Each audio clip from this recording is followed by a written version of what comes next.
Waktu itu pasti sama buat setiap objek dan waktu itu ialah sesuatu yang absolut.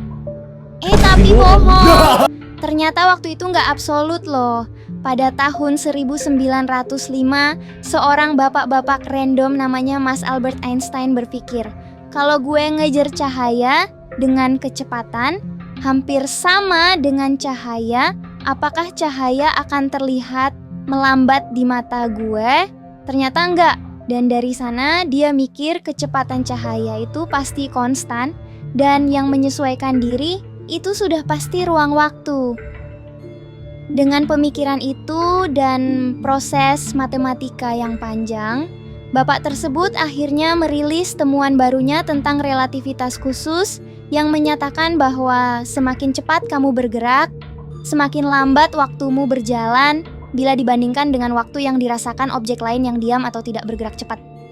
Perhitungannya dapat dilakukan dengan rumus ini. Jangan kaget, gampang kok. Intinya, semakin cepat suatu objek bergerak, semakin kecil penyebutnya. Sehingga waktu yang dirasakan objek diam akan semakin besar. Misalkan, kamu naik pesawat luar angkasa yang kecepatannya 99% kecepatan cahaya dan bagimu baru 1 menit berlalu. Ternyata, bagi orang yang bergerak jauh lebih lambat dari kecepatan cahaya, waktu yang mereka rasakan sudah 7 menitan. Kalau 99,9999999%, gimana jadinya? 23.000 kali lipat, anjir! Gila kan? Dan kalau sebuah objek bergerak dengan kecepatan cahaya, berarti V sama dengan C, maka yang terjadi ialah waktu terhenti bagi objeknya. Maka dari itu cahaya tidak merasakan waktu.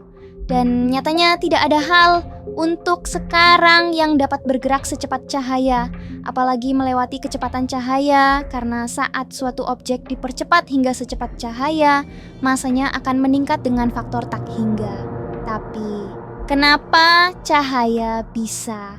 Karena cahaya itu terdiri dari foton yang merupakan partikel tanpa massa. Maka dari itu, kecepatan cahaya, kecepatan objek tanpa massa. Maka dari itu, cahaya dapat dikatakan sebagai batas dari kecepatan di semesta ini. Tapi kalian tahu nggak?